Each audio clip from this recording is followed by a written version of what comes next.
हमारे साथ बातचीत करने के लिए समाजवादी पार्टी सांसद डॉक्टर एस टी हसन है। डॉक्टर साहब, संसद में फिर हंगामा और हंगामे की भेंट, फिर सत्र, बहुत महत्वपूर्ण बिलों पर चर्चा होनी, आखिर कैसे होगा ये सब? देखिए, अभी सांसद लोकसभा तो एडजर्न हुई है, हमारे एक सिटिंग एमपी की डेथ हो गई। हम चाहते ये हैं कि जो कुछ हालात मणिपुर के हैं उस पर चर्चा हो, प्रधानमंत्री जी उसके ऊपर जवाब दें और सदन में रहें।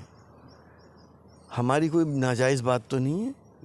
पिछली बार जो सदन की कार्रवाई नहीं हुई उसमें हमारी जेपीसी की तो डिमांड थी। हमारे ऊपर क्यों इल्ज़ाम है कि साहब हम सदन नहीं चलने दे रहे? सिटिंग पार्टी ने 75 साल में पहली बार ऐसा हुआ है कि जिसने सदन नहीं चलने दिया कि राहुल गांधी माफ़ी मांगे। आपको तो ध्यान हो गई। तो ताली तो दोनों हाथों से बजती है। अगर जेपीसी बना देते हैं और देश का इतना बड़ा मुद्दा है, बताते हैं कि 12 लाख करोड़ का घोटाला है, तो क्या 12 लाख करोड़ कोई मामूली बात है हमारे जैसे देश के लिए? जेपीसी बना देते, उनके ही तो सांसद ज़्यादा होते हैं उसमें, लेकिन वो पढ़ते खुलती कौन किसका आदमी किसने कैसे क्या क्या कराया, तो इस डर से जेपीसी नहीं बना रहे। आज जो मणिपुर में हो रहा है उस पर भी आप लोग चाह रहे हैं कि चर्चा हो। एक वीडियो वायरल हो रहा है, किस तरह से 2 महिलाओं के साथ अभद्रता हो रही है, वहाँ पर उन महिलाओं को नग्न अवस्था में घुमाया जा रहा है। तो ये जो सब कुछ मणिपुर में हो रहा है, सरकार बीजेपी की है, केंद्र में भी बीजेपी की सरकार है, क्या आपको लगता है विफल रही सरकार मणिपुर संभालने में? देखिए, बड़े पीठ ठोक के कहा जाता है कि डबल इंजन की सरकार। डबल इंजन की सरकार में देश में ये होगा, महिलाओं के साथ ऐसा सलूक होगा, महिलाओं को निर्वस्त्र करके घुमाया जाएगा, बच्चों को मार दिया जाएगा। क्या इस देश की ये तहजीब है? ये परंपराएं हैं? क्या किसी धर्म ने ये सिखाया है? देश कहाँ जा रहा है? तुमने नफ़रतें इस कदर फैला दी हैं कि इंसान को बर्दाश्त नहीं कर रहा। सिर्फ वोट की खातिर तुम्हें वोट चाहिए और नफ़रतें फैलाते रहो। अरे विकास पे आओ, मैदान में रोज़गार पे बात करो, महंगाई पे बात करो, इन सब चीज़ों पे बात करो, तो उसके बाद ही तो देश का उद्यान हो सकता है। या सिर्फ हिंदू मुसलमान ही होता रहेगा, आपस में लड़ाते ही रहोगे।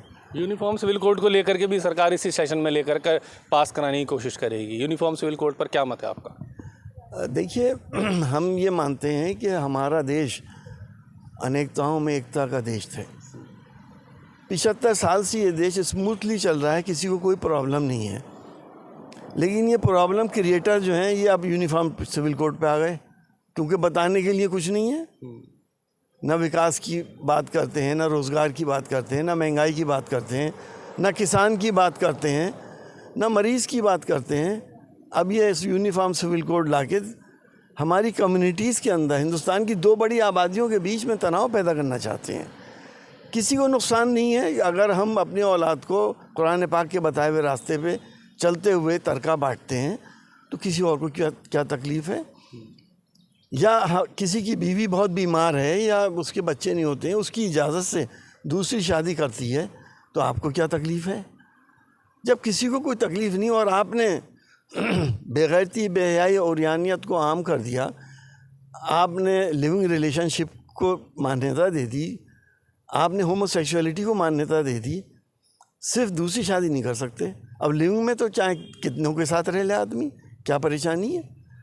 निकाह करके रहे या खाली बगैर निकाह के रहे, या फेर के रहे, या बगैर फेरे रहे। अब दूसरा एक आखिरी सवाल लूँगा डॉक्टर साहब, अध्यादेश है दिल्ली सरकार को लेकर के, अध्यादेश पर क्या आप लोग साथ हैं दिल्ली के मुख्यमंत्री अरविंद केजरीवाल के? बिल्कुल हम साथ हैं, हम संविधान के साथ हैं। 5 लोगों की सुप्रीम कोर्ट के जजेस ने फैसला दिया है। आपकी एरोगेंस इतनी ज़्यादा है कि आप अपने सियासी बदले लेने के लिए आप बिल्ला रहे हैं।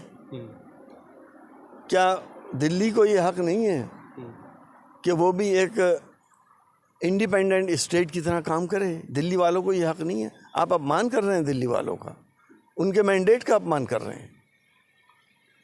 शुक्रिया बातचीत करने के लिए। सहयोगी साजिद के साथ ताबिश कमाल, दिल्ली।